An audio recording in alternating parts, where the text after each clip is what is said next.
Esse é o nosso podcast de Boa com a Diferença, um podcast que acredita que incluir é de boa e excluir é que não dá mais. É o nosso primeiro episódio, então sejam todos muito bem-vindos.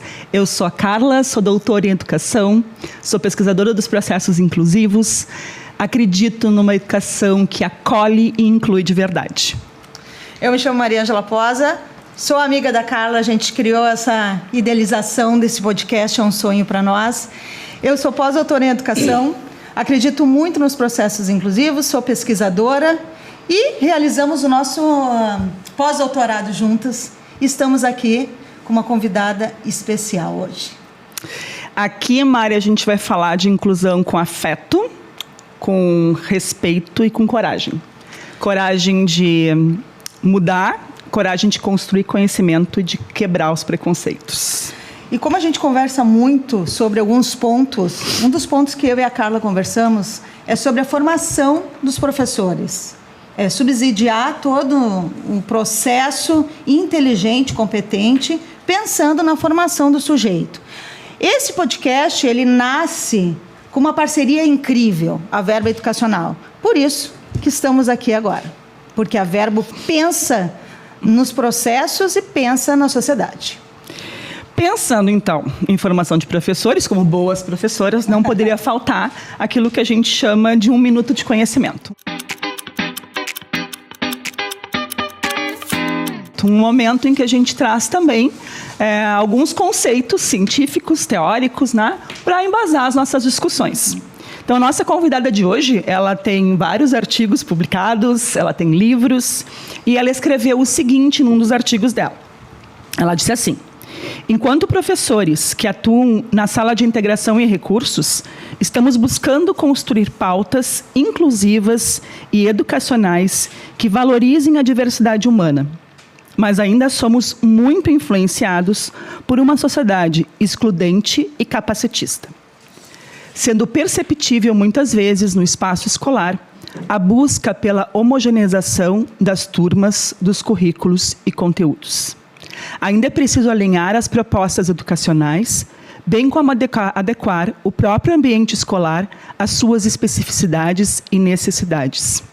Estou convencida de que ainda falta alguns de nós, professores, compreender e aprender a trabalhar com e a partir das diferenças. Essa fala é incrível. E aí complementa sobre as questões da inclusão. A inclusão é um princípio ético, político, pedagógico e que visa sempre garantir a participação plena e efetiva de todas as pessoas na vida social, cultural, educacional e econômica, independente de suas características individuais. Ela parte, então, da compreensão do que é uma diversidade. Sendo assim, a gente tem que pensar sobre as questões que envolvem tudo isso. Envolve as questões físicas, sensoriais, cognitivas, a questão ético-racial, a questão de gênero e sociocultural. Não é um obstáculo, não é mesmo, mas sim um aspecto constitutivo das relações humanas. E eu acho que a gente precisa lembrar ainda, Mari, que na educação, olhando a inclusão na perspectiva da educação, ela vem romper com essa homogeneização, né? Sim. Com esse padrão que é histórico quando a gente fala de pessoas com deficiência, pessoas com transtorno ou altas habilidades de superdotação. A educação vem tentando enquadrar esses sujeitos num modelo único. E esse modelo único não existe. E é um pouco sobre isso que a gente vai conversar hoje. O Brasil, ele tem um arcabouço legal imenso de legislações, né? A gente sabe disso, que amparam, justificam, né? E asseguram o direito das pessoas com deficiência, altas habilidades e transtornos de estarem no sistema regular, né? Inclusivo. E tendo apoio, tendo acessibilidade, tendo o AEE como suporte, né? E por que mesmo assim ainda é difícil, né? É uma questão assim que, por isso que o podcast está aqui para trocarmos, termos esse bate-papo. Mas nós não poderíamos deixar de trazer dados importantes, porque isso sustenta uma caminhada importante de exclusão. Existe a exclusão? Existe. Existe ainda, como a Carla falou agora. Mas o que nós estamos aqui para apoiar, sim, a escola, a docência, as políticas públicas envolvendo tudo isso que é a inclusão. Segundo o Censo Demográfico 2022 do IBGE, o Brasil possui 14,4 milhões de pessoas com pelo menos uma deficiência, o que representa 7,3% da população com 2 anos ou mais. Esse dado evidencia a necessidade de políticas públicas, as questões intersensoriais e de práticas inclusivas que considerem as barreiras atitudinais, arquitetônicas, comunicativas e pedagógicas que ainda persistem na nossa sociedade. E nós vemos isso. Tu fala de um dado importante, que é a quantidade de pessoas. Não dá para deixar passar, né? É preciso escola para todas essas pessoas, é preciso uma educação de qualidade. Mas a inclusão, ela não se resume a estar na sala de aula, né? Não é só abrir as portas e colocar na sala de aula. Ela passa por qualidade, ela passa por uma palavra que a gente tem falado muito nos nossos estudos, que é pertencimento. Tá? Inclusão passa por pertencimento, por reconhecimento de subjetividades. E daí eu trago uma fala do Boaventura, né, que ele diz: não há justiça social sem justiça cognitiva. Então, é preciso que a gente possa pensar a inclusão como um conceito de um compromisso ético de transformação com a sociedade. A gente pensa em inclusão para transformar a sociedade, uma educação mais justa, mais igualitária e mais equitativa. É isso que a gente busca. Para discutir sobre isso... Oba, agora vem a cereja do bolo, porque parece que nós estamos aqui fazendo palestra. Não. A nossa convidada está aqui. Para poder falar sobre isso, a gente traz uma pessoa que eu acho que ela é maravilhosa. Então, é autora de livros, ela é pesquisadora, ela é professora há muito tempo, ela trabalha como professora de AE. É uma amiga minha muito, muito íntima. Durante todo episódio, vocês não vão ouvir normalmente falar o nome dela, porque a vida inteira eu chamo ela de par, porque ela trabalhou comigo o tempo inteiro. Então, dizer o nome dela é difícil, às vezes, só quando a gente está discutindo alguma coisa, mas ela é uma pessoa intensa, né? E que eu acho que vai contribuir muito para essa nossa conversa, falando sobre esses processos inclusivos, né? Então, seja bem-vinda, Catiúcha Jean Rubens, ao De Boa com a Diferença. Cati, que bom te ter aqui conosco nesse primeiro episódio. Seja muito bem-vinda, como a Carla falou, é teu par, somos pares, né? Quem trabalha com a questão da inclusão. Sempre. Nós acreditamos muito nisso, né? E tu tem uma trajetória linda. Mas eu gostaria de saber, todos nós gostaríamos de saber, quem é a Cati? Então, gurias, eu vou começar, né, dando os parabéns por essa iniciativa, assim, desse podcast. A gente sabe que a inclusão, nós precisamos militar, nós precisamos lutar ainda, né, por uma sociedade inclusiva, porque nós não temos isso, ficou muito para a escola, né?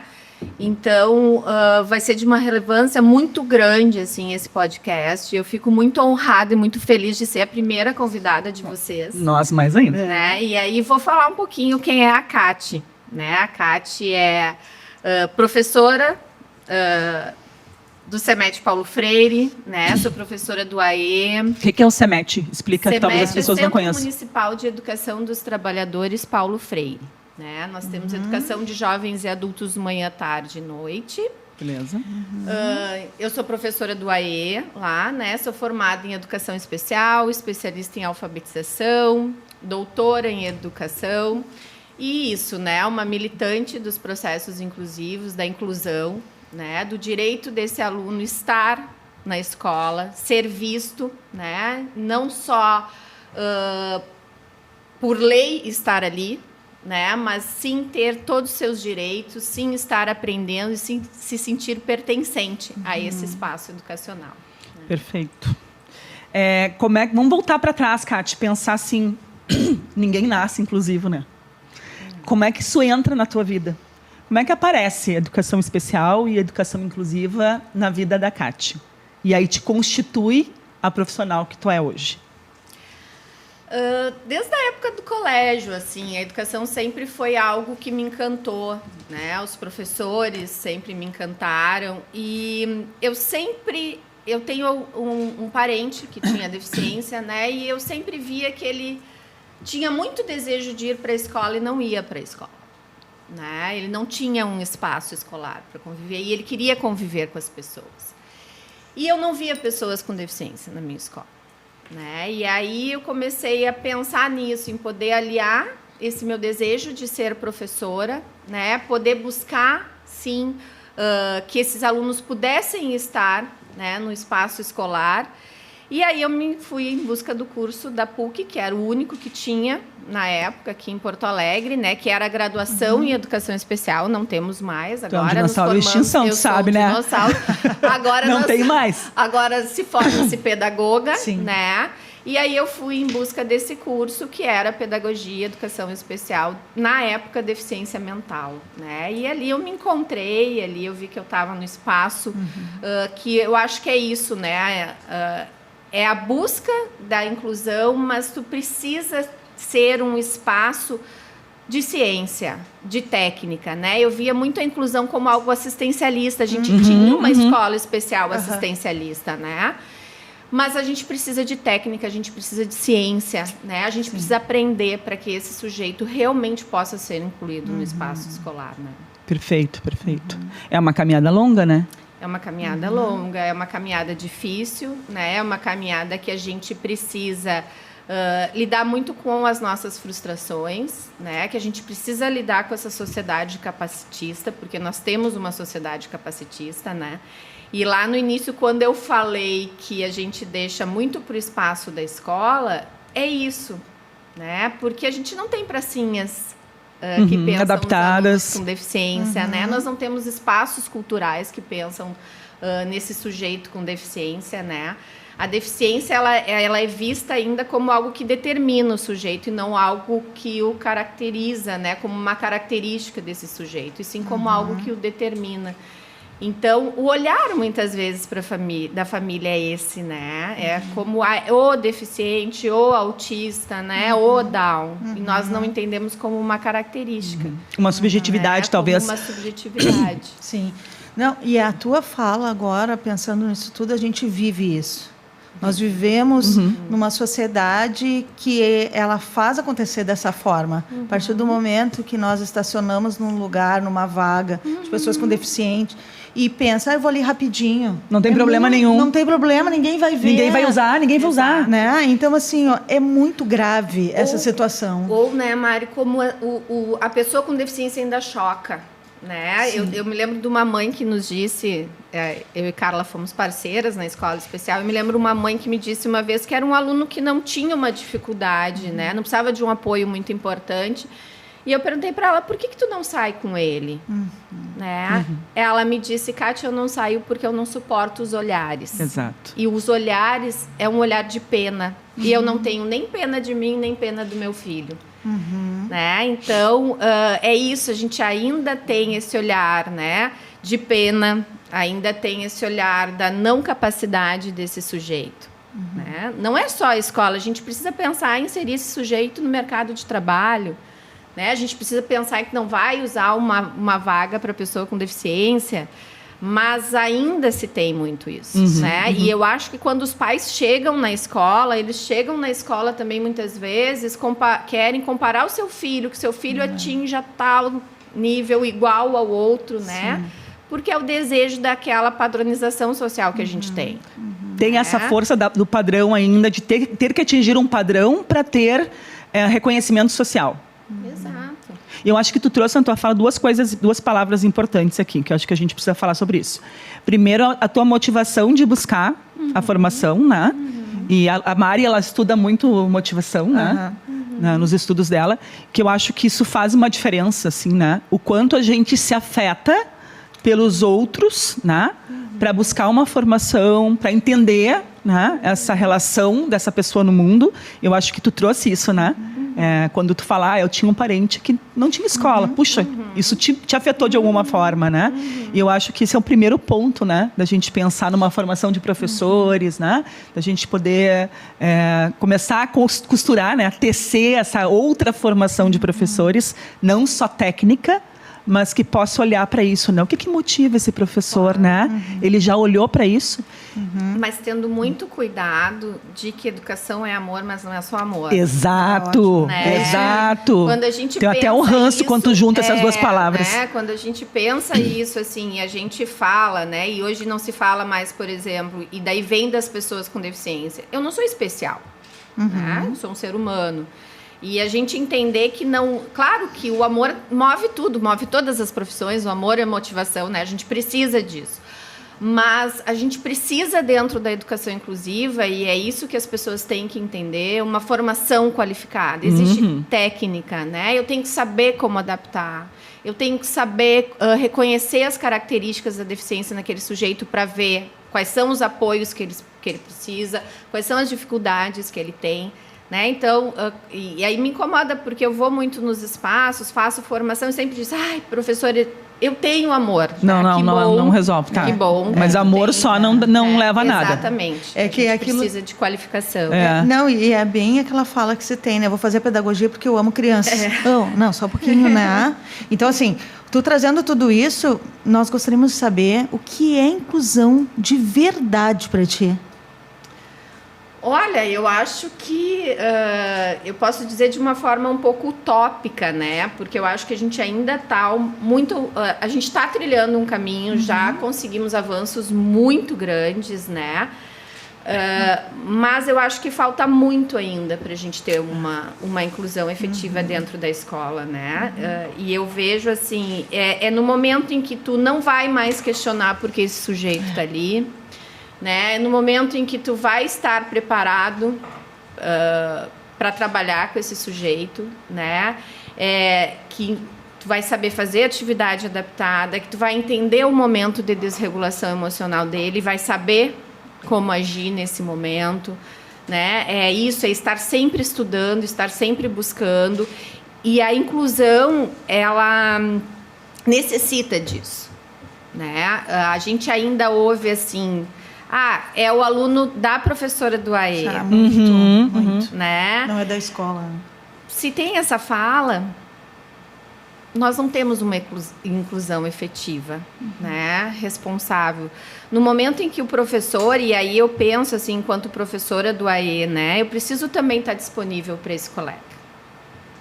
A gente precisa pensar na formação dessas pessoas. Quais os cursos hoje de graduação falam de uma educação inclusiva? Sim. Uma disciplina, né, Kátia? Uma disciplina que fala é a história tudo. da educação inclusiva. Que precisa falar sobre tudo. Então, eu sei que eu vou pedir para aquele colega adaptar e ele não vai saber adaptar a atividade. Inclusive, essa disciplina não fala nem sobre adaptação, né? E a escola ainda exige, né, conteúdos. O meu sonho de inclusão, por exemplo, é o dia que a gente não vá mais precisar de terminalidade específica para esse sujeito. Sim. Que a gente vai realmente conseguir olhar para as habilidades dele e que ele possa, sim, né, trabalhar as suas habilidades dentro da escola. Mas a gente ainda exige o quê? Que ele saiba a fórmula de Bhaskara, que ele saiba somente isso, né? Dentro desse, somente a questão dos conteúdos, né? Dentro desse contexto todo. Isso não é o meu ideal de inclusão, né? Isso não é o meu ideal de escola. Eu acho que daí eu me remeto muito a Paulo Freire, que diz, né? Não há saberes mais ou menos, né? Há saberes diferentes. Sim. E a gente ainda precisa trilhar um caminho mais efetivo, né? Mais técnico, mais acolhedor, né? Para a gente poder chegar a entender realmente isso, né? Eu acho que hoje nós evoluímos muito na questão teórica e de leis da inclusão, mas a gente ainda precisa de uma prática mais efetiva, né, e inclusiva. Sim. Que eu acho que daí tu tá falando das barreiras, assim, que eu acho que a maior barreira ainda é a barreira atitudinal, né? Que é essa que vai fazer mudar, né, a barreira pedagógica, né? Porque a barreira arquitetônica, essa efetivamente a gente muda. Mas a atitudinal, que precisa mudar para mudar a pedagógica, né, é a mais difícil. Né? E eu não vou culpabilizar os professores aqui, porque a gente vem de uma formação e de uma sociedade que tu mesmo disse no início, uma sociedade extremamente capacitista, né? Que vai formando as pessoas para valorizar quem pode mais, nessa perspectiva, não estou dizendo que é a minha, né? Nessa perspectiva, e desvalorizar quem pode menos, né? Então, os professores, mesmo sem querer, vão sendo, e a gente traz a teoria da subjetividade, né? Vão sendo moldados por essa teoria, nessa subjetividade social, que vai carregando, né? Eles com essa perspectiva. E aí tu falou em adaptação, eu acho importante isso, a gente poder destacar um pouquinho. A diferença, né? Que é a gente conhecer a deficiência e o transtorno, e o que é a gente conhecer a deficiência e o transtorno no Pedro, no João, na Maria, no Ricardo. Eu queria que tu pudesse falar um pouquinho sobre isso, assim. Muito eu trabalho no sentido de que quando eu recebo um aluno, os colegas logo veem, né? E quando eu dou formação também, qual é a deficiência? Como se isso fosse algo... Fosse a resposta. A resposta de como vai trabalhar, né? Eu acho que é importante, sim, eu não sou... Tinha uma época até da educação inclusiva que não precisa de diagnóstico, para que diagnóstico, né? Eu acho que o diagnóstico ele é importante para a gente poder entender, a gente sabe as características, né? Mas ele não é fundamental. Então, assim, eu tenho o sujeito, né? Porque nós somos um conjunto do nosso biológico com o nosso contexto social, né? Então, o Carlinhos tem autismo, a Isabel também tem autismo, mas estão em famílias diferentes, né? Com olhares diferentes, com acesso, né? À questão da saúde de maneira diferente. Eles vão se desenvolver de uma maneira diferente. E aí, eu preciso pensar eles dentro da escola de uma maneira diferente, né? Aquele que talvez tenha pouco acesso à saúde, né, pouco acesso a terapias, ele vai se desenvolver diferente, vai precisar de um apoio maior, né? Então é isso, né, Carla? É a gente pensar no sujeito, né, e não somente na sua deficiência, porque é isso, a deficiência é uma característica, né? Mas uma parte dele, né? É uma parte dele, mas e cada vez mais eu me volto para isso nos meus estudos, né? A questão social ela é muito importante. Ela é muito importante, né? Acho que ela é primordial, né? O acesso à saúde, né? O acesso à assistência social, o acesso a terapias, né? O dormir bem, o comer bem. Sim. Isso é muito importante. Mas a neurociência hoje já explica isso, né? O sono, a qualidade do sono desse sujeito para aprendizagem é fenomenal, né? Exato. E aí a gente tem, vamos entrar um pouquinho, fugir um pouco, né? Mas aí a gente tem a questão do celular, né? Desse estímulo, impacto de telas, né? Nessas crianças em desenvolvimento, né? Que também vão nos afetar lá dentro da escola. Com certeza. Eu também não vou poder ignorar isso quando eu vou pensar na aprendizagem desse sujeito. Né? Não, e é incrível o que tu fala, porque agora, trazendo a questão da inclusão, tu traz o todo. E muitas vezes se pensa assim, não, é o sujeito com deficiência e os outros. Não. Não. Tá? Porque eu penso na tua fala, e agora a Carla trouxe a questão da subjetividade do sujeito, a questão da base. Tu acha que contempla a Base Nacional Comum Curricular nas nossas escolas? Assim, só para dar uma pimentada no nosso podcast. Cheguei até se engasgar. Joguei para ti. Lançou no ar. Tá. Então, a nossa BNCC de 600 páginas tem um parágrafo que fala de educação inclusiva. Né? Um parágrafo. Eu tive um grupo de estudos que nós analisamos exatamente isso, né?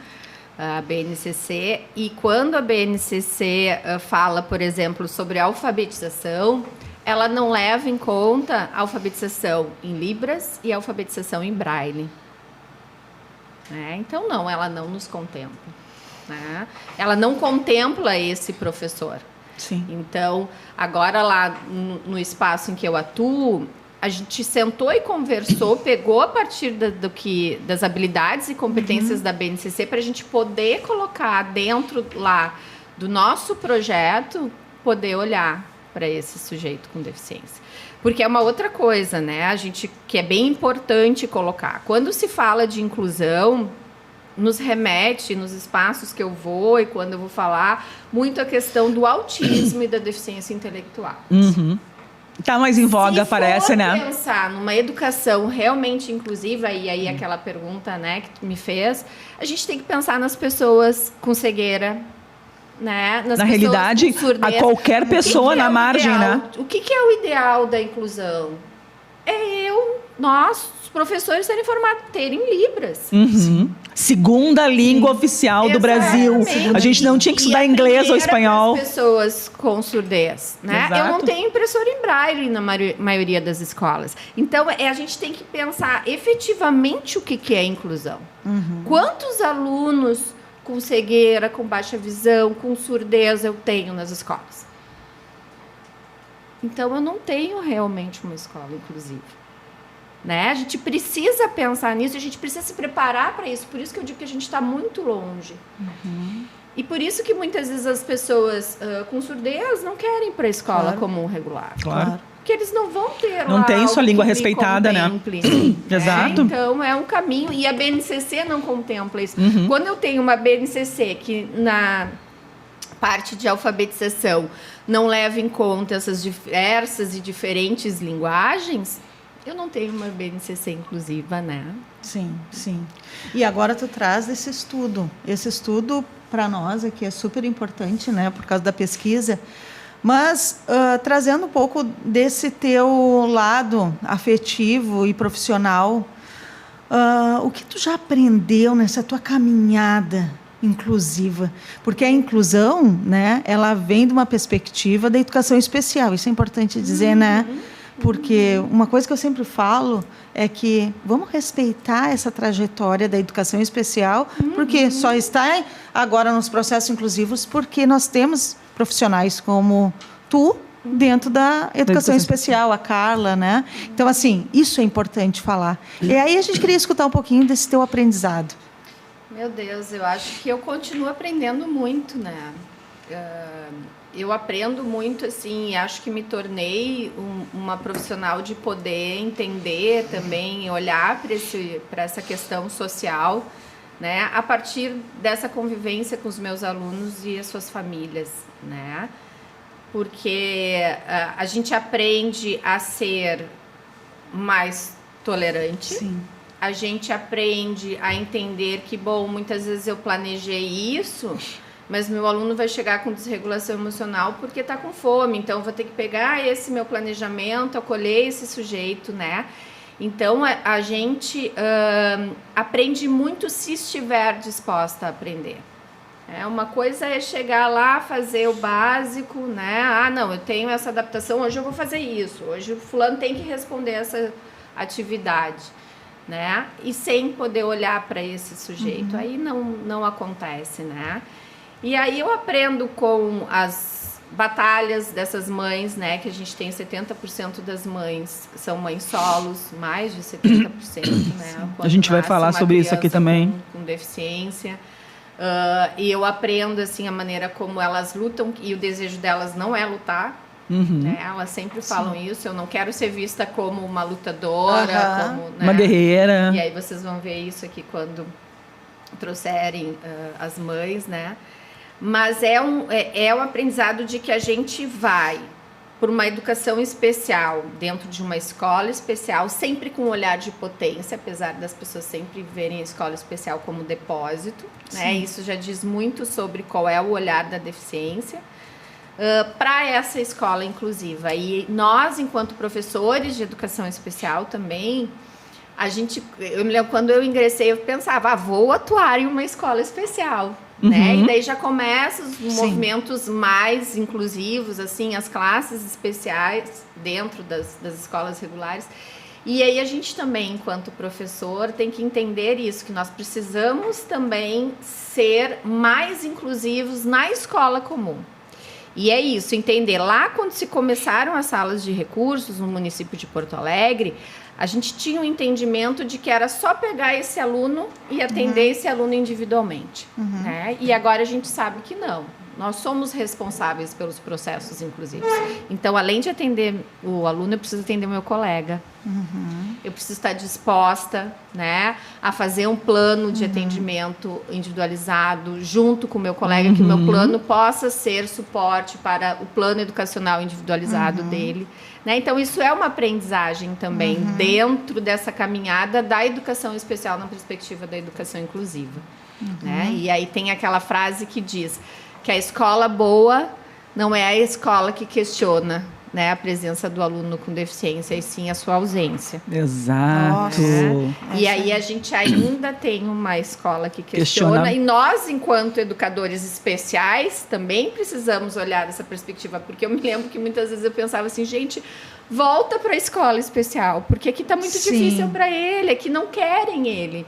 Né? E a gente não é não querer, não tem mais o não querer, né? E a Lei Brasileira de Inclusão completa 10 anos. Exato. Tem muito esse olhar, né? Não é o querer, é o direito de estar. Sim. Não dá mais para trabalhar nessa perspectiva do querer, né? Exato. Agora é bom, é o que temos agora no momento e vamos trabalhar com isso. Mas a gente tem que entender esse não querer, né? Exato, precisa trabalhar com o não querer, assim, né? A gente tem que entender esse não querer. Exato. Né? Porque os nossos colegas não foram formados nessa perspectiva, inclusive. Né? E eu acho que por isso que essa tua perspectiva que tu traz do AE, Kati, ela ajuda a gente a repensar as estruturas. Porque um bom AE hoje, numa nova perspectiva, da gente pensando o AE como ciência, como um espaço de construção de conhecimento, ele cada vez é aquele espaço que atende menos o estudante e vai atender mais o professor. Para fortificar esse professor, para que esse estudante não precise sair da sua sala de aula, para que ele possa ser atendido lá.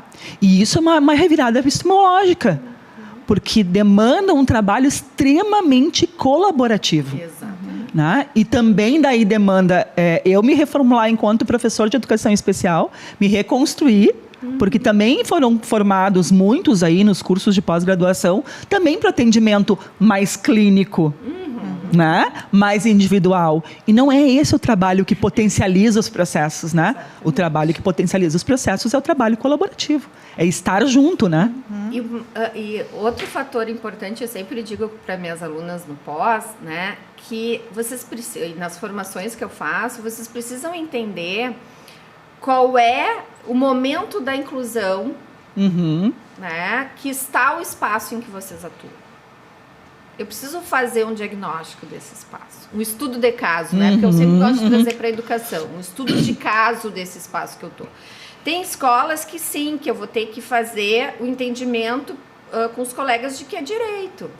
Tem escolas, sim, que eu vou precisar fazer formação não só para os colegas, mas para as famílias também. Né? Então, eu já não posso partir de... não, já vou sair fazendo... Não, eu preciso fazer um diagnóstico de como está o processo inclusivo naquele momento, né? Para eu poder entender, enquanto professora do AE, onde que eu preciso atuar mais. Né? Bom, então eu preciso pensar mais na formação de professores? Não, eu preciso pensar mais, e é algo muito importante, na formação da equipe gestora. Né? Porque a gente tem muito isso também, que a gestão repassa para o professor do AE, né, compreendendo de que esse aluno é do AE e não da escola. Isso é algo muito difícil também, né, que os espaços educacionais consigam compreender de que esse aluno não é da professora especialista, esse aluno é um aluno da escola. Né? E quando envolve toda a comunidade escolar, também pensar que muitas vezes eu preciso chamar famílias para que esse olhar para esse sujeito com deficiência possa ser menos capacitista, né? E com um olhar menos com pena para essa família, porque a gente tem ainda muito, e daí as famílias me buscam muito com essa fala. Mas ele não é convidado para festa de aniversário. Sim. Ou lá no grupo de WhatsApp das mães, né? O autista bateu no meu filho hoje. Né? Então, quando eu tenho essa fala, eu, enquanto espaço escolar, enquanto comunidade escolar, eu preciso entender que eu também preciso trabalhar com essas famílias. Né? Que eu também preciso fazer com que essas famílias tenham um olhar diferente sobre a deficiência.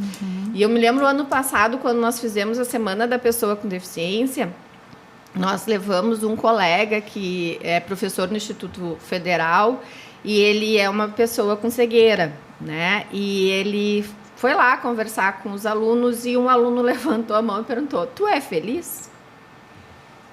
Né? Porque é aquela coisa assim, bom, é uma pessoa com cegueira, será que é feliz? Ele disse: "Cara, isso não tem nada a ver com a minha deficiência. Eu sou muito feliz.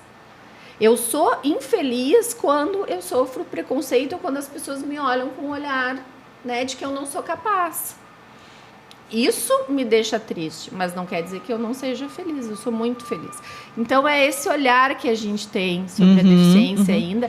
E é um pouco do que fala, né, o podcast de vocês, de boa com a diferença. Eu acho que a gente precisa ter esse caminho de naturalizar no sentido de entender que todas as pessoas são diferentes. Perfeito. Que esse padrão de ser humano não existe. Que se busca... Não existe. Não tem. Né? Essa perfeição não existe. Poder formatar, e aí me incomoda muito... Eu vou falando, né? Pode falando. Fica tranquila. Vamos falando. Me incomoda muito esse olhar comportamental para esse sujeito, quando a gente vê a questão do autismo, de que esse sujeito tem que se comportar de uma determinada maneira, porque a regra social diz isso, e muitas vezes a estereotipia dele vai causar estranhamento e vai incomodar, né? Então eu não aceito esse sujeito e as suas diferenças. Incomoda a quem? A pergunta é sempre essa. Sempre a busca é essa, que é uma busca diferente da minha perspectiva de educação, né? Eu quero que esse sujeito seja quem ele é. Sim. Né? Que ele se desenvolva, que ele aprenda, né? Da maneira como ele é. Eu não quero moldar ele para ser mais parecido comigo. Tu fala de uma normatização, né? Que eu acho que ainda é um conceito que está por trás desses processos inclusivos, né? E quando a gente deveria falar sobre a normalização da diferença e não a normatização. São coisas diferentes, né? A gente normalizar a diferença e entender que todo mundo é diferente, está tudo bem com isso, não há problema nenhum. Cada um tem sua subjetividade, seu jeito de ser, de estar, de aprender, né? Exato. E não normatizar, eu não tenho nada para consertar no outro. Acho que isso é uma perspectiva importante quando a gente fala dos processos inclusivos, né? Eu não posso partir daí. E acho que esse é um grande erro que a gente começa, né? E exatamente. Pegando só o que o outro não consegue, não sabe, trabalhando só com isso e querendo consertar isso, e né? Na educação a gente busca muito isso. Né? Eu vejo lá, assim, uma das dificuldades que a gente tem, não é só eu, são mais 4 colegas no AE, né? É da gente poder mostrar para o professor que, apesar desse sujeito ainda não ter adquirido totalmente o código escrito, né, e da leitura, ele sabe muito. Que ele não precisa escrever. Eu tenho lá, acho que até tu chegou a ver o vídeo, né, de um aluno meu falando sobre desmatamento, que era algo a ser trabalhado, que estava sendo trabalhado na disciplina de ciências. E ele deu uma aula, mas ele não consegue escrever. Sim. Ele não reconhece as letras, mas ele adquiriu o Conhecimento. Né? É isso, é a gente poder olhar para o conhecimento que esse sujeito adquiriu. E outra coisa também que eu busco fazer, a gente sempre fala, e os meus colegas, mas qual é o nível de dificuldade dele? Qual é o nível de deficiência dele? Vamos trocar. Qual é a necessidade de apoio dele? Exato. Ótimo. Né? Porque sempre quando eu falo da dificuldade, da gravidade, né, é com esse sentido pejorativo da deficiência e do sujeito. E não me inclui no processo, né? Exatamente. É tudo nele. Quando a gente fala de apoio, eu me incluo nesse processo, né? Eu tô ali conectada com isso, eu tô comprometida com isso, né? Exato. Então eu olho para ele e eu olho para mim. Eu sempre digo, a gente fala muito isso também na psicopedagogia.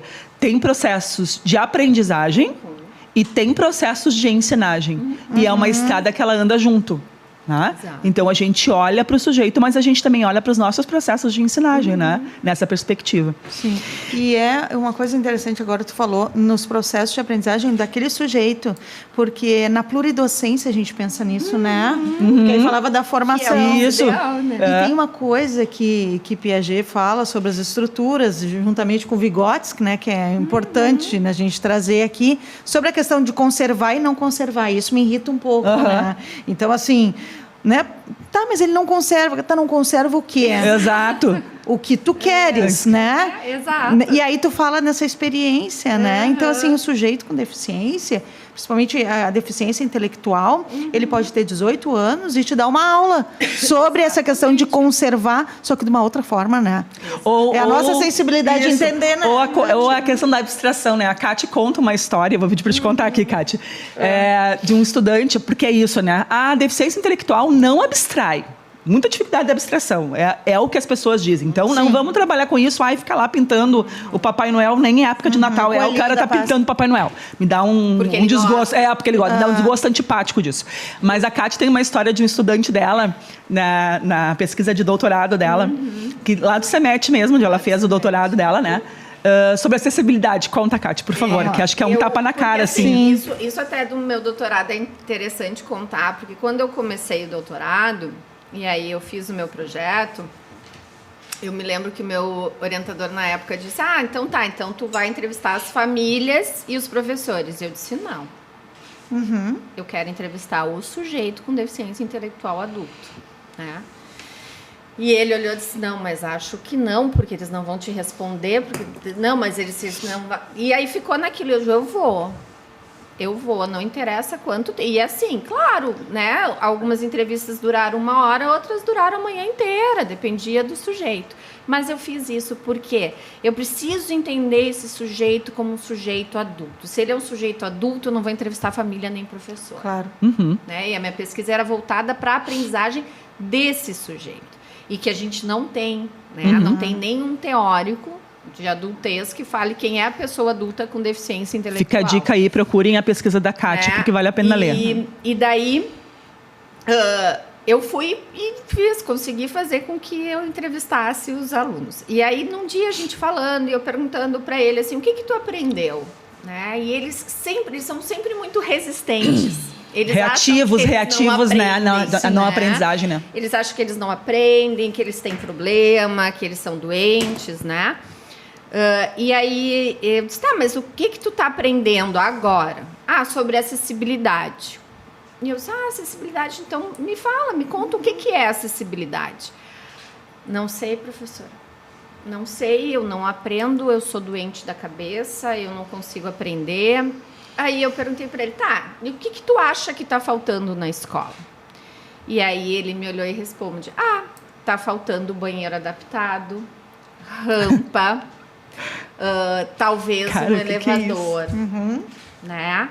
Aí eu disse para ele, tu me respondeu sobre o que é acessibilidade. E eu uso muito esse exemplo, porque se eu ficasse só na questão da acessibilidade daquilo que ele conservou... Sim, do conceito. Não, ele não... Porque, claro, se a gente for analisar profundamente o conceito de acessibilidade, né, ele é Mas o entendimento de acessibilidade, ele tem. Ele teve, ele compreendeu, ele aprendeu sobre isso. E o que eu fiz? Não só aprendeu, como aplicou, né? Exato. Eu trouxe a pergunta para quê? Para a realidade dele. Sim. Né? Então, ele tinha construído já o conceito. E aí, muitas vezes eu preciso só mudar a pergunta. Exato. Acho que essa é uma coisa importante, né? A gente, às vezes, está fazendo as perguntas certas em sala de aula, ou a gente está perguntando a partir da nossa perspectiva, né? A gente, às vezes, não pergunta a partir da perspectiva do estudante, né? A gente pergunta a partir da nossa, porque a gente quer exatamente a nossa resposta. E não a resposta que eles podem dar, né?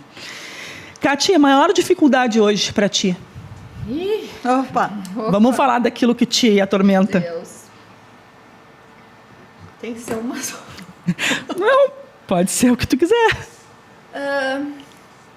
Eu acho que é a falta de investimento efetivo, né, em políticas públicas de educação inclusiva, da gente realmente efetivar essas tantas leis que tem aí, né? Eu acho que isso é uma dificuldade muito grande, assim. O pouco investimento em formação de professores, né? Também é algo que eu acho que é uma dificuldade muito grande, assim. E poder compreender, né? Acho que a questão também maior a nível federal, né? A gente poder realmente compreender e falar, entender dos processos inclusivos, né? que é uma coisa que para os nossos alunos é muito difícil, por exemplo, essas provas, né, para ver os índices da educação, ou eles são convidados a não ir, ou eles baixam os índices, né? Então é importante também que essas provas possam ser adaptadas, né? Eu acho que é um conjunto assim de coisas que a gente ainda precisa melhorar. Tá, isso político maior. E no teu território aqui, no teu cotidiano? No meu cotidiano, vou falar no meu cotidiano amplo, né? Porque sou professora de escola pública. É essa dificuldade que a gente está tendo de valorização do professor, né? Dessas parcerizações que eu, por exemplo, tenho lá o apoio de inclusão. Quando eles conseguem uma oportunidade melhor, eles vão embora, e eu desejo que eles vão embora, e aí se acaba o vínculo, aí chega outro que precisa conhecer o aluno, porque não é só o vínculo, né? Conhecer o aluno, a sua maneira, como aprende. E começa do zero de né? novo. Começa do zero de novo, e a questão da formação, né? O ano passado nós não tivemos nenhuma formação em educação inclusiva, e voltar a ser, né, a referência de educação inclusiva que Porto Alegre já foi. Porque a Porto Alegre já foi uma rede de referência. Nós temos uma caminhada dentro da educação pública da Rede Municipal de Ensino de Porto Alegre como referência dos processos inclusivos, né? Isso há 30 anos. Então, nós começamos muito antes que algumas capitais, né? E eu acho que a gente, pela falta de valorização, pela falta de reuniões pedagógicas, porque eu não consigo mais me encontrar com meu colega para conversar, né, sobre aquele sujeito. Até dentro da EJA a gente tem essa possibilidade, mas dentro da escola regular, fundamental, da educação básica não tem. Né? Então eu acho que isso, como que eu vou montar algo, planejar algo para aquele sujeito se eu conseguir conversar com o professor? E essa é uma premissa de uma escola inclusiva, né? É tempo para diálogo. Exato. Né? Se tu não tem tempo para diálogo com o professor, como é que tu vai fazer um PEI? Como é que tu vai organizar uma adaptação? Como é que tu vai rever o processo de ensino? Gurias, eu vejo muito desejo dos colegas em aprender. Né? Muito desejo desses profissional de apoio, né? Desses profissionais de apoio em aprender. Porque eles estão buscando, e a gente sabe disso, né? Eles estão buscando formação a nível de pós-graduação, né? A gente vê o quanto cresceu esse olhar para a educação inclusiva em termos de formação. Mas aí eu sempre digo, é muito importante ter cuidado, né? Porque tanto a educação inclusiva como o autismo virou mercado, né? Então é muito importante, daí a gente está aqui na Verbo, né? Que é um local de formação responsável, que é buscar uma formação responsável, né? Porque a gente tem muita formação aí que não vai adiantar nada, pelo contrário, né? Vai atrapalhar no teu processo de formação. Então é isso, é preciso formação muito, mas também preciso ter cuidado aonde buscar o referencial, né? Que essa formação tem, né? Sobre o que vai se falar. Eu sou a louca dos currículos desses cursos de formação, né? Eu busco todos os currículos, peço os currículos para ver e comparo eles, e é tudo igual, assim, né? É um igual ao outro, tá formando para 10 cursos diferentes, entendeu? Como nós atuamos nessa área, o metadados lá da internet me manda muito. Esses dias até eu vi um curso de formação em aba de 40 horas. Exato. Sim, que isso, quem que tu forma? Na educação ainda, não, né? Era isso, aba na educação de 40 horas. Né? Isso é de uma irresponsabilidade muito grande. Exato. Então, busquem. Né? Mas busca uma formação de qualidade. Uma formação de qualidade. Com uma carga horária decente, né? Num lugar de responsável, lugar que tem um nome, né? É isso. Bom, e uma formação de qualidade, ela demanda um comprometimento, né? Sim. É isso. Uma coisa que aí tu falaste, né? Na caminhada da questão do município, né? Que mesmo eu não estando lá no município, a minha pesquisa de mestrado foi. E eu me lembro que aí tu provavelmente, né, se recorde também, os AEEs polos, né? Que coisa bonita aquilo, né? Então, não adianta colocar as salas de recurso em todas as escolas. Não é sobre isso. Exatamente. Sobre essa formação, né? Que isso que faz a diferença. Porque vocês têm essa caminhada no município, né? Temos. Então, assim, eu tenho mais do Estado, mais da rede privada, assim, né? E uma coisa que me incomoda, que aí eu quero jogar aqui na mesa, assim, é aquela coisa assim, não, mas a gente tem tempo ainda, né? Não, vai perguntar para aquela pessoa com deficiência, aquela família, se ela tem tempo. Exato. Porque a exclusão é de muitos anos, né? A historicidade da exclusão. Então, isso me toca de uma maneira diferente. E agora eu quero te fazer uma pergunta, né? Que eu até modifiquei um pouco, assim, né? Tu já pensou em algum momento que não está valendo a pena esse trabalho na educação, da tua formação, ou a nossa formação, ou o nosso trabalho? Olha, Mari, eu já, em alguns momentos, eu já tive muito cansada. Sim. Né? E cansada nesse sentido, assim, enquanto as famílias ainda precisam judicializar, a gente não tem uma sociedade, uma escola, inclusive. Sim. Né? Então, de ver, assim, de chegar em alguns espaços e ver ainda que estão se questionando a presença dos alunos ali, né?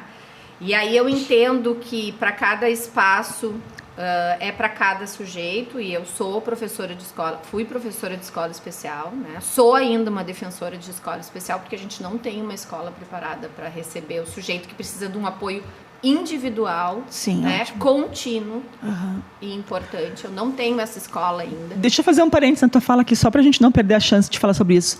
Que é importante falar, né? Que não é o sujeito que não está preparado para a escola regular, né? É a escola que não está preparada para receber esse sujeito. Só para a gente não perder essa Não, ideia. E eu acho tão bonita, a Carla fala também, provavelmente vocês são pares, vocês falam sobre isso, sobre esse preparo para a escola especial. Olha que coisa linda, né? Então, assim, não é colocar o sujeito lá, é estar preparado. E quando tu falou agora, assim, volta para mim porque está sofrendo lá. Tu falou isso. Tu deixou nas entrelinhas, né? E assim, de entender escola especial isso, né, como um espaço de potência, como um espaço de aprendizagem, por quê? Porque a escola comum ainda não está preparada para receber esse sujeito que precisa de um apoio contínuo, que precisa de um apoio individualizado. Né? Então, sim, infelizmente, a gente ainda precisa de escolas especiais para algumas pessoas, né? E é um lugar de muita aprendizagem. E é um lugar pensado daí para isso. Horizontalizado, eu diria, né? Sim. Ele não é um lugar verticalizado, né? Exato. É horizontalizado, né? Exato, Onde a educação ela acontece em qualquer momento. Isso, né? E daí quando tu me pergunta isso cansa. É importante a gente Essa defesa pontuar. Vai cansa. cansar. Cansa, exato. E tem uma queixa, a gente tem que dizer essa queixa nela, a gente tem que falar sobre isso, né? Exato, vai cansar, porque é isso, né? A gente precisa... cansa eu não poder ter carga horária para sentar e para planejar, né? Outra coisa, assim, também as escolas acham... o que a lei diz? Precisa ter o profissional do AE. As escolas contratam um profissional com 10 horas. Não dá conta nem de bater o ponto. Né? Com Então, 10 horas. essas coisas, assim, por isso que eu sempre digo lá no início, né? Eu sou uma militante dos processos, inclusive, Sim. porque é sempre uma luta, né? Mas os meus alunos me motivam, as famílias deles, né? O meu colega, que era um colega mais com ensino mais formal, né? Que hoje consegue olhar para a potência daquele sujeito, que consegue planejar para aquele sujeito, né? Muitas vezes a mudança do termo, porque isso é uma outra coisa que a gente precisa cuidar, né? Parece um retardado, mais perdido do que cego em tiroteio, né? Uma linguagem mais inclusiva, né? A gente não aceita algumas coisas na questão do machismo, do racismo, a gente não pode aceitar algumas coisas dentro das questões capacitistas, né? E aí tu estar no ambiente, tu chega no ambiente e vê que as pessoas falam isso, os especiais, né? E aí tem algo bem interessante, porque quando eu cheguei na escola, os especiais. A gente não é o termo correto. O termo correto é pessoa com deficiência. Aí começaram, os PCD. Gente, não é PCD. Não é o tempo inteiro, né? É o... Mari, as pessoas têm um nome. Quando eu preciso de alguma coisa técnica, eu vou falar a pessoa com deficiência. Então, isso também, né? A gente... É isso de estar sempre... podendo estar disposta a rever as falas, né? Mas também quando se entra na educação inclusiva, a gente não pode pensar que vão ser flores e que vai ser tudo fácil. Verdade. Né? Quem diz que vai ser fácil? Por si só, ela já é muito desvalorizada e a gente vê as violências que os professores estão sofrendo, a escola, né, também. A gente sabe que é isso, né? Mas eu me sinto muito motivada ainda, me sinto motivada a aprender e aprendo muito, né? A Catiuxa de um ano atrás é diferente da Catiuxa desse ano, assim.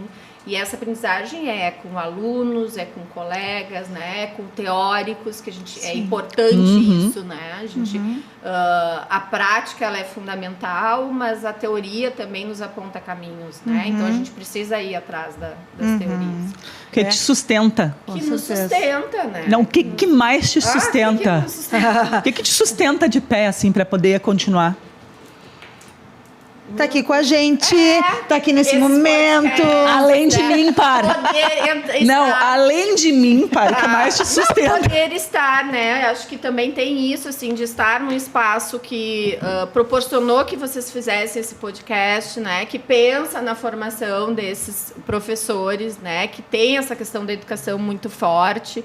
E isso sustenta, né? Sustenta o grupo que eu faço parte, que é o Fórum pela Inclusão Escolar, né? Sustenta essas parcerias, sustenta as formações que eu faço, sustenta ir pro interiorzão, assim, eu tive em Herveiras, né? E depois ter um retorno, dizer, olha que legal, a gente não tinha esse olhar sobre a deficiência, né? A gente ainda tinha aquele olhar de, o coitadinho médico do clínico, deficiente, né? Que daí eu entro, assim, que é algo que me incomoda muito, né? A clínica ainda não conseguiu se aproximar da gente. E eu acho que esses dias tu disse isso, né? É o professor especialista que vai conversar com o médico, o psicólogo, né?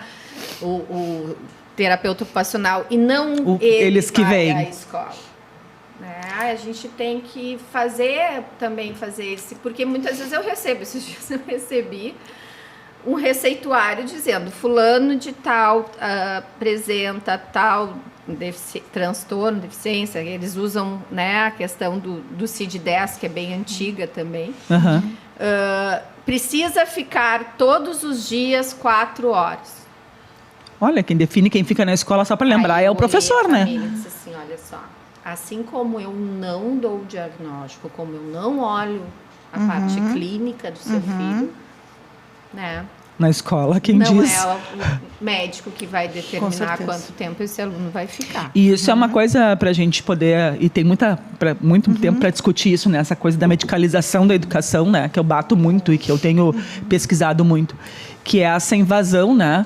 Da saúde na educação, né? E quanto isso vai corrompendo as práticas pedagógicas dos professores. Isso é uma coisa que eu questiono, sabe? Isso é uma coisa que eu faço muito uma autocrítica, assim, enquanto profissional do AE.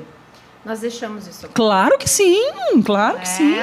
No momento o quanto que é nós nossa não temos culpa. Um plano, Isso. No momento que nós não compreendemos a educação de uma forma flexível, no momento que a gente não faz uma atividade adaptada, no momento que a gente não compreende aquele sujeito como ele é, né? Um sujeito com autismo, hipersensibilidade auditiva, exato. vai para um recreio barulhento, ele vai voltar a educação abriu esse espaço.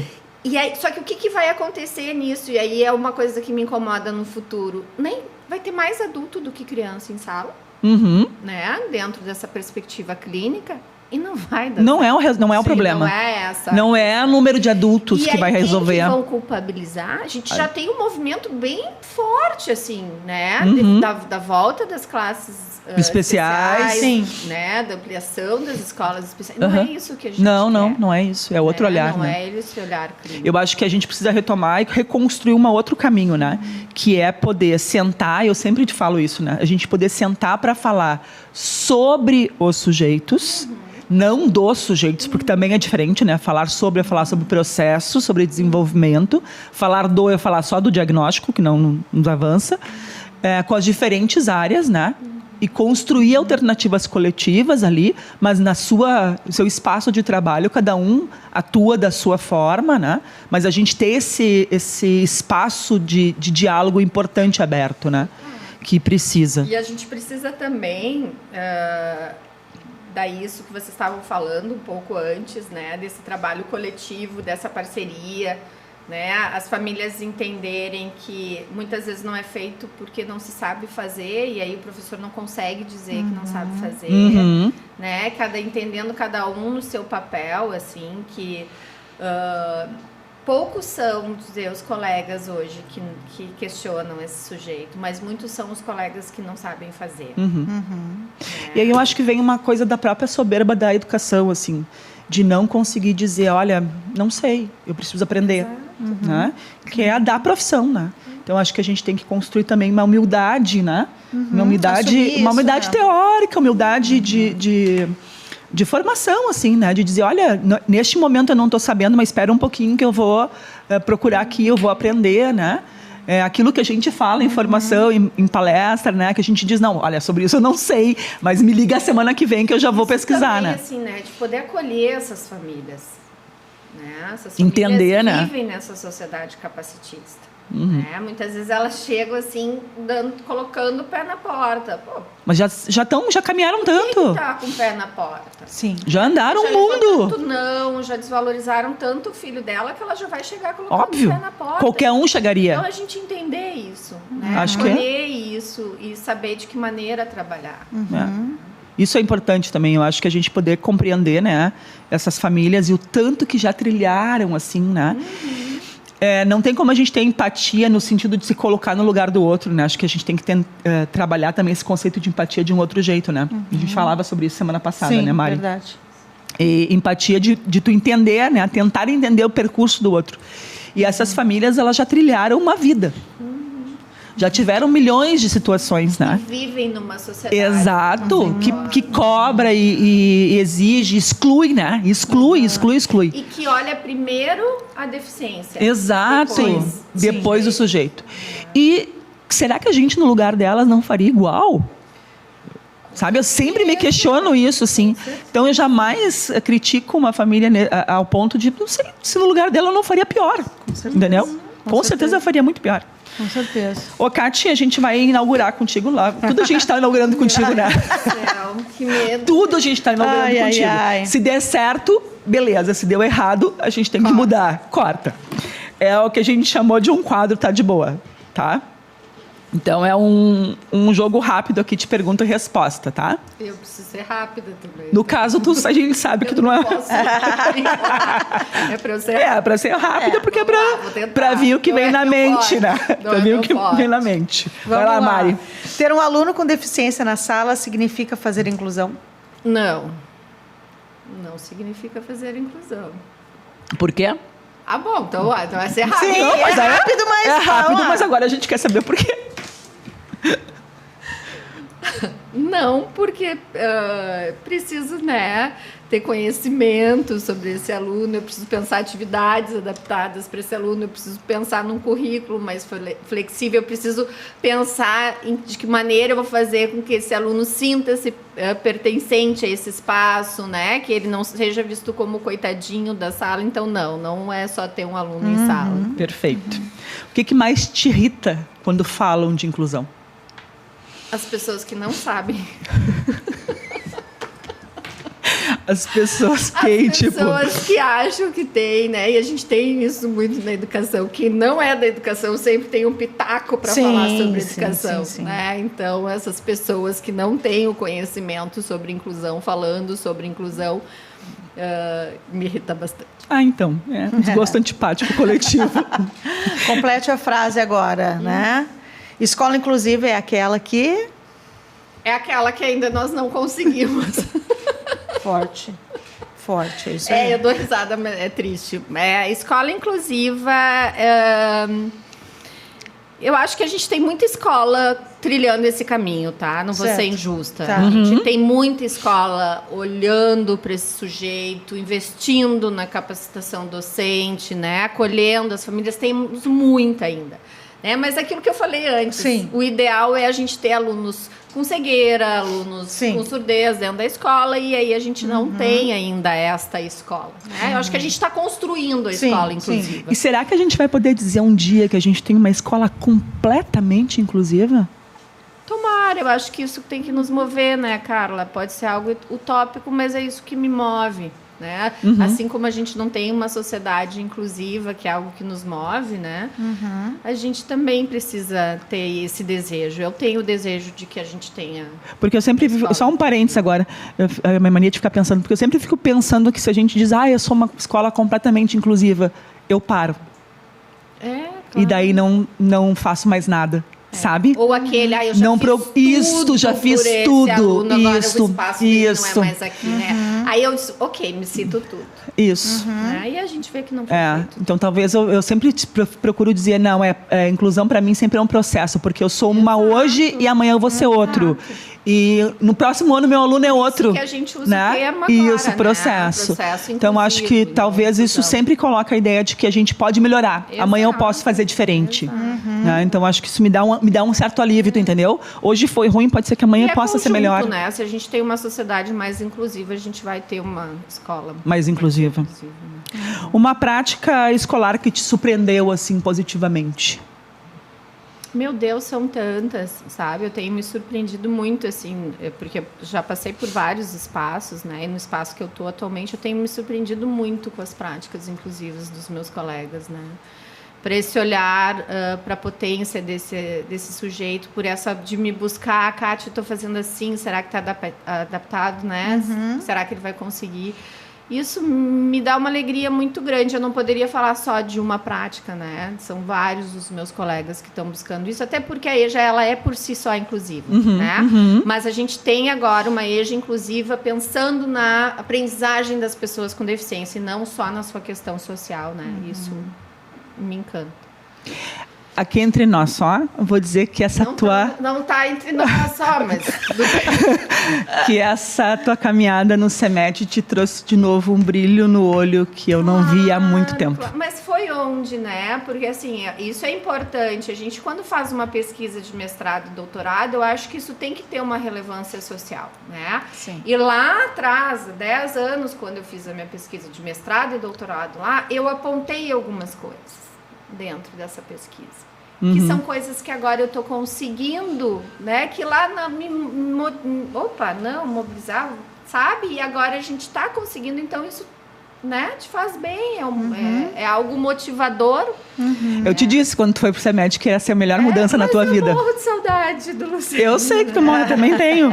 Mas eu acho que pra tua vida e pra tua profissão foi uma mudança boa pra tua caminhada. Que legal, que legal. E se fosse pensar algumas questões importantes de políticas públicas, o que tu mudaria hoje? Se pudesse dar uma dica.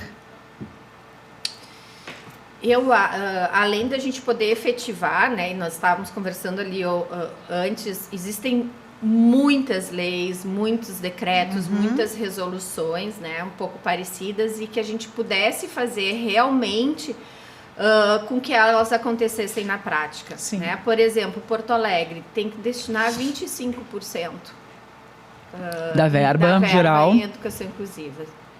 Pelo que eu saiba, dos últimos números se destina 8%. Sim. Né?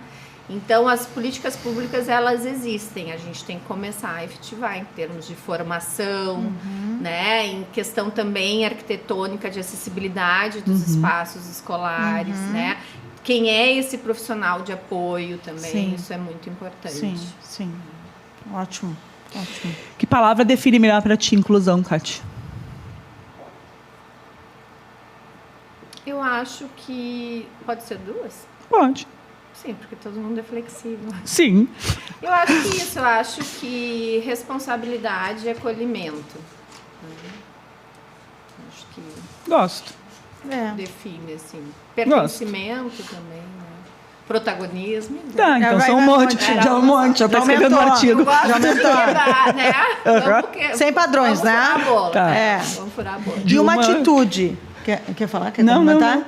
E uma atitude que te faz acreditar na escola inclusiva. Uma atitude, eu acho que é a busca dos colegas, né, informação, eu acho que é a confiança das famílias no trabalho, na escola inclusiva. Sim. Né, eu acho que isso. Ótimo. Qual é o teu autor de cabeceira? Gente, eu vou ter que citar um clássico, assim, porque foi quem eu acredito, né, e quem eu, apesar de ser um autor antigo, eu acho que é Vygotsky, né. Claro que depois a gente vai trazendo outros, assim, né, me aproximo. de Damasio, Maturana, né, Rosita Carvalho, acho que tem esses autores assim, mas eu acho que a base da gente poder ter esse olhar para além do biológico, para a gente compreender esse olhar social, que esse sujeito se faz a partir do olhar social que ele tem, é Vygotsky, né, é Piaget, eu acho que são autores que ficariam sustentam. sempre na minha cabeceira, né? Eu sempre me remeto a eles. Eles são antigos atuais, né? Exato. Se nós usássemos realmente, né? E tu trouxe, só para complementar, tu trouxe a questão das frases também. Romeu Sasaki, ele tem uma lista gigantesca, né? É muito importante, assim. Foi algo... É o simples, mas o simples tem que ser dito, né? Exatamente, exato. E acho que também a gente poder escutar mais as pessoas com deficiência, né? Isso é uma aprendizagem, assim, porque a gente sempre tinha aquilo pronto daquele jeito, e agora a gente vê, não. Sim. Né? Muitas vezes até esse termo especial se usa, isso veio das pessoas com deficiência, não veio dos teóricos. Exato, né? Elas não que não querem mais. Com certeza, com certeza. Dá esse lugar de fala. Sim. E se a escola inclusiva fosse uma música, qual música ela seria? Meu Deus do céu. Essa tu nem imaginava, né? Que tu viria aqui cantar. Não precisa cantar. Mas se tu quiser, fica à vontade. Pode cantar. Não vou cantar. Coitada da minha filha, né? Eu não sei porquê, nem me lembro direito da música, mas não sei, tá me vindo Construção do Chico Buarque. Não sei porquê, talvez a palavra construção, que é algo você construir, né? Sim. Pode ser. Se veio na tua cabeça, é isso. Tem uma do Rapa também que fala sobre deficiência, mas eu não me lembro o nome, assim, dessa luta, né? Eu sei de que música tu tá falando. Não me lembro o nome. Pensei que tu ia trazer alguma coisa do Lenine. Também. Viu como eu conheço ela? Conhece. Pode ser. Não me vem nenhuma assim, né, que possa me remeter direto, mas várias. Que te falam sobre. Te constitui. Acho que também Emicida, né? Emicida é muito bom. Também fala dessa questão da inclusão, né? Não diretamente da inclusão das pessoas com deficiência. Mas a inclusão social, assim, né? Acho que sim. Ótimo. Que livro que mudou teu jeito de pensar a inclusão, Kátia, que tu poderia sugerir? Gente, eu acho que uma base, assim, para mim, que me faz pensar muito, são esses dois autores ali, que a Mari trouxe, Sasaki, né, e a Rosita Carvalho, né, acho que a Rosita, ela e vem dessa época que a gente começa a falar mais de processos inclusivos, né, ela fala desse currículo adaptado, ela fala desse sujeito dentro da escola, né, e em pensar que em Porto Alegre a gente já teve uma formação com a Rosita. Maravilhosa, né? Do Gigantinho. Maravilhosa. Então, isso fala um pouco da E eu acho que os livros dela são super atuais ainda hoje, né? A gente fala em barreiras. Rosita foi uma das primeiras, em 2003, que trouxe o conceito de barreiras. Eu acho que ela mudou, né? Porque da questão da educação especial, da escola especial, para a gente poder ir para essa questão na perspectiva da educação inclusiva, né? Acho que e fala de uma e fala de uma educação responsável, né? Exato, e comprometida. Exato. Perfeito. Isso faz a diferença. Faz a né? diferença. Não é colocar, é aquilo flexibilizar e ver, né? Kátia, querida, a gente queria que tu desse uma palavra para as famílias, para as pessoas com deficiência, para os colegas, uma palavra que tu possa deixar nesse primeiro podcast, primeiro episódio, porque não é por acaso que tu está aqui conosco, né? Tu tem uma trajetória importante no Rio Grande do Sul, no Brasil, então isso vale a pena ser falado, ser dito, né? Então, uma mensagem até para esse sujeito que tem aqui maneiras de ser e estar. Olha que bonito, né? Então, a palavra é tua.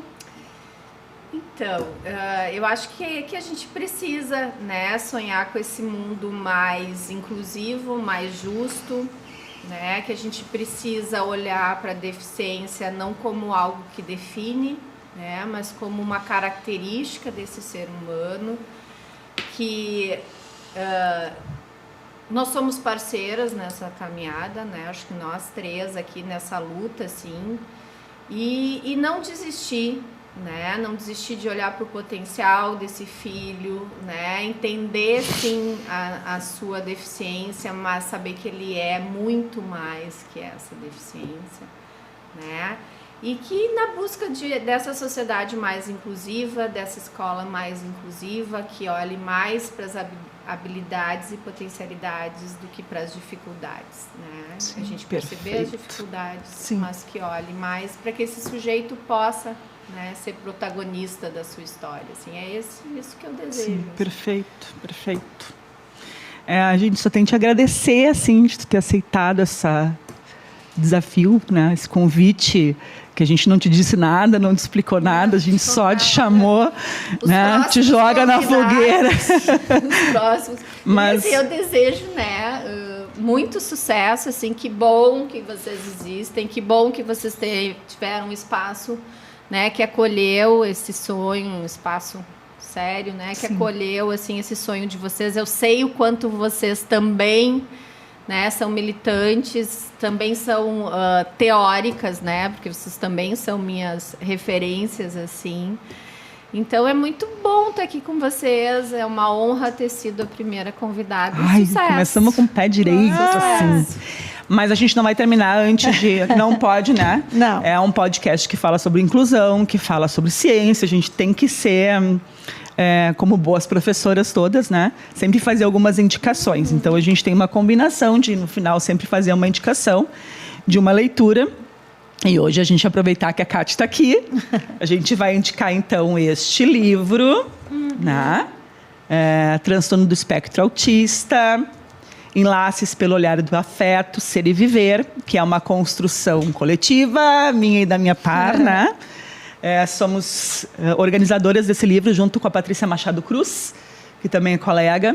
Ele tem, parceira também, ele tem artigos de vários professores, vários profissionais da saúde também. Eu ia dizer que dos livros que eu escrevi, esse é o que eu mais gosto, exatamente por isso, né? Porque esse livro juntou esse olhar da família, né? Esse olhar de professor e esse olhar da saúde. Né? E todos nessa perspectiva da potência para o sujeito, né? De não olhar para a deficiência como algo menos, né? De olhar para a potência, costurando, né, essas experiências que são possíveis nesses espaços. Então, vale muito a pena ler. Ele é vendido pela Artmed, tem na Amazon, né? Fiquem muito à vontade. Depois mandem e-mail aí para dizer o que acharam, né, dessa leitura, porque ele é super atual. Fala sobre o espectro autista, porque, bom, é a minha área de estudo, né? Naquela época era a área de estudo da Kati também. E ele já quebra os padrões, porque ele não tem cor azul, ele não tem quebra-cabeça, ele não tem nada, né? Daquele formato padrão, né? E tem a fala das famílias. E tem a fala das famílias. Muito importante, assim, né? Pessoas muito legais que toparam participar, né, desse movimento. Então, acho que isso vale a pena, né? Leitura é aprendizagem, leitura é ciência, leitura é conhecimento. Vamos defender sempre. Então, esse episódio, né, convida a ler. Convida a ler. E convida também a refletir sobre tudo que tu trouxe aqui, Kati, né? A questão da sensibilidade, a tua delicadeza de falar sobre os processos, sobre educação especial, com uma elegância, né? E eu reitero que esse episódio, ele é o primeiro episódio, ele vai estar disponível, né, no YouTube. E esse agradecimento à Verbo, que tu também fala, uma instituição séria, né, com compromisso, isso é muito importante, né? E pensar sempre que a questão possível, a gente pode ir além do possível, né? E quando a gente fala de escola, não precisava ter escola inclusiva. Escola foi criada para todos. Exato. Né? Então, a partir do momento que nós deixarmos de lado esse conceito do lado, a palavra ali, nós vamos estar crescendo cada vez mais, né? E eu costumo dizer para minhas alunas, né? Ai, me arrepiei. Em vários momentos eu me arrepiei. Em vários momentos eu fiquei emocionada. Porque não é fácil a gente escrever e lutar, e a gente quer ser multiplicadores, né? Não com certo, né, Kati? Tentando cada vez mais colaborar, aprender. Porque tu fala uma coisa muito bonita. O ano passado eu era uma, hoje eu sou outra. Cada dia, hoje eu saio diferente daqui. Exato. Eu queria te agradecer muito a Carla, todas as pessoas que estão aqui no estúdio conosco, a gente aprende de uma forma diferente. Muito obrigada, minha querida, muito obrigada. Foi um momento maravilhoso, eu acho, é tão bom dialogar, né? A teoria que eu estudo, a teoria da subjetividade, diz que a gente, através dos processos dialógicos, a gente aprende sobre o outro, aprende sobre a gente, constrói conhecimento, né? Esse podcast é para isso, né? Pra gente dialogar. É muito mais pra gente do que pros outros também, tem mais essa. É isso, né, Mari? É isso aí. Então, assim, compartilhem o episódio, né? Sigam o De Boa com a Diferença, fiquem com a gente nessa caminhada, a gente tem outros convidados aí especiais, queridos, todos parceiros, mas se vocês querem sugerir alguém que a gente possa chamar para conversar com a gente, né? Nos sigam no Instagram, né? Mandem lá para o nosso e-mail deboacomadiferença@gmail.com, alguém que vocês querem sugerir para estar aqui conosco, né?